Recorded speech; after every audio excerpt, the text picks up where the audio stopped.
রাতে বসল কলকাতা হাইকোর্ট। বিচারপতি কৃষ্ণা রাওয়ের এজলাস থেকে অনুমতি পেল আরএসএস। হাইকোর্টে যেতেই অনুমতি পেল আরএসএস। রাতে হাইকোর্টে যেতেই এই অনুষ্ঠানে অনুমতি পেয়েছে আরএসএস। কাল আরএসএস এর শতবর্ষ পূর্তি অনুষ্ঠান ঘিরে বেনজির সংঘাত। কাল সায়েন্স সিটি অডিটোরিয়ামে আরএসএস এর শতবর্ষ পূর্তি অনুষ্ঠান রয়েছে। নিয়ম মেনে অনুষ্ঠানে প্রস্তুতি নেওয়া হয়েছিল, তাও অনুমতি না পাওয়ার অভিযোগে মামলা হয়। রাতে বসে বিচারপতি কৃষ্ণা রাওয়ের এজলাস। এরপরই বদলে গেল পুলিশের সুর। আরএসএস হাইকোর্টে যেতেই শেষ মুহূর্তে নাটকীয় মোড়, মিলল অনুমতি। তৈরি রয়েছে অনুমতিপত্র, ফ্যাক্স নম্বর দিলেই পাঠিয়ে দেওয়া হবে। রাত 9টার মধ্যে লালবাজারে গেলেই দেওয়া হবে অনুমতির হার্ড কপি। আরএসএস এর অনুমতি বিতর্কে হাইকোর্টে জানায় কলকাতা পুলিশ। যেখানে মেল আইডি আছে, যেখানে অফিসের রেজিস্টার্ড অ্যাড্রেস আছে, সেখানে নো অবজেকশন না পাঠিয়ে ফ্যাক্সে পাঠানোটা ইটস কোয়াইট নট অবভিয়াস যে some of the other they wanted to delay the matter or না দেওয়ার, যাতে না দেওয়া হয়। যেহেতু সায়েন্স সিটি অথরিটির ওয়ান অফ দ্য রিকুইজিট ছিল যে প্রোগ্রামের আগের দিনের ভেতরে নো অবজেকশন দিতেই হবে। তো যদি না দেওয়া হয় সেক্ষেত্রে সায়েন্স সিটি অথরিটিও প্রোগ্রামটাকে ক্যান্সেল করতে বাধ্য হতো। তো ইট ওয়াজ এ ইন্টেনশনাল মুভ। আলটিমেটলি যদি কোর্টে আমরা না মুভ করতাম, এই নো অবজেকশনের কথা ওরা দিত না, অথবা আমাদের প্রোগ্রাম যে হচ্ছে বা তোমার কালকে যে হবে তার সেই ব্যাপারেও অনেকটা সন্দেহ থেকে যেত যে আমরা প্রোগ্রাম করতে পারবো কি। পশ্চিমবঙ্গ থেকে ফিরে গিয়েই মেসি কাণ্ড নিয়ে মুখ খুললেন প্রধানমন্ত্রী নরেন্দ্র মোদী। তৃণমূলকে তীব্র আক্রমণ করেছেন প্রধানমন্ত্রী নরেন্দ্র মোদী।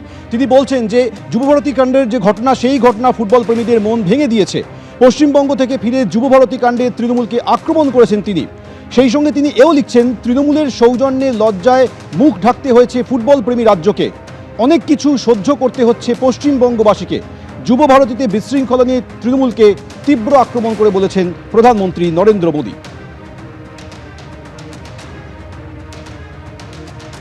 কলকাতা তো ফুটবলের মক্কা, এটা অনস্বীকার্য।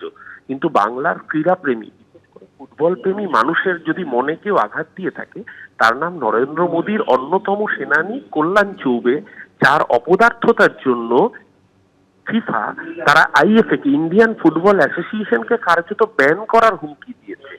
যুবভারতীর ঘটনা নিশ্চিতভাবে অনভিপ্রেত। তার জন্য দুঃখ প্রকাশ করে নিরপেক্ষ তদন্তের স্বার্থে রাজ্যের তৎকালীন ক্রীড়ামন্ত্রী নিজে ইস্তফা দিয়েছেন। যারা বানান ভুল নিয়ে বড় বড় কথা বলেছে, তাদের সমস্ত পোস্টারে বানান ভুল ছিল। আসলে আজকে নরেন্দ্র মোদী প্রথম গো ব্যাক খেয়েছেন। তিনি আজকে নদিয়ার মাটিতে না নেবে দূর থেকে পালিয়ে গিয়ে 56 ইঞ্চি ডায়লগ মুখে দেন, কার্যত উনি 16 ইঞ্চির ছাতি। তাই জন্য পালিয়ে গিয়ে দমদম থেকে ভিডিও কনফারেন্সিং এ বক্তব্য রাখতে হয়েছে। মতুয়াগড়ে মতুয়াদের মুখোমুখি হওয়ার হিম্মত তিনি দেখাতে পারেননি। আজকের অডিও বার্তায় তৃণমূলকে আক্রমণ করার পাশাপাশি সিপিএমকেও নিশানা করেন প্রধানমন্ত্রী নরেন্দ্র মোদী। সিপিএম আবার তৃণমূল এবং বিজেপির মধ্যে আঁতাত রয়েছে বলে এই অভিযোগে ফের সরব হয়েছে। পাল্টা জবাব দিয়েছে তৃণমূল। दुर्भाग्य से टीएमसी ने लेफ्ट वालों की जितनी बुराइयां थी, उन सारी बुराइयों को और उन सारे लोगों को भी अपने में समा लिया। বছর ঘুরলেই পশ্চিমবঙ্গে বিধানসভা নির্বাচন। ডিসেম্বরের প্রায় শেষ লগ্নে শনিবার রানাঘাটের সভায় দেওয়া অডিও বার্তায় তৃণমূলকে আক্রমণ করতে গিয়ে সিপিএমকেও নিশানা করলেন প্রধানমন্ত্রী। हमारे बगल में त्रिपुरा देखिए, कम्युनिस्टों ने, लाल झंडे वालों ने, लेफ्टिस्टों ने 30 साल तक त्रिपुरा को बर्बाद कर दिया था। त्रिपुरा की जनता ने हमें मौका दिया, हमने त्रिपुरा की जनता के सपनों के अनुरूप त्रिपुरा को आगे बढ़ाने का प्रयास किया। बंगाल में भी लाल झंडे वालों से मुक्ति मिली।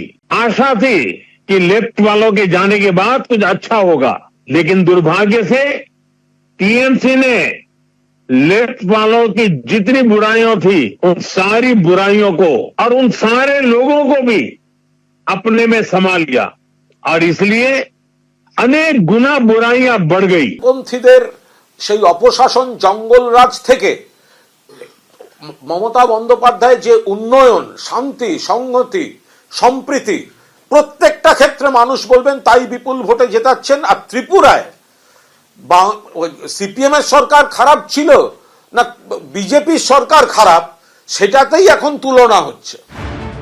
এই মুহূর্তে রাজ্যে একমাত্র বিরোধী শাসিত পুরসভা তাহেরপুর। এই পুরসভা বামেদের দখলে।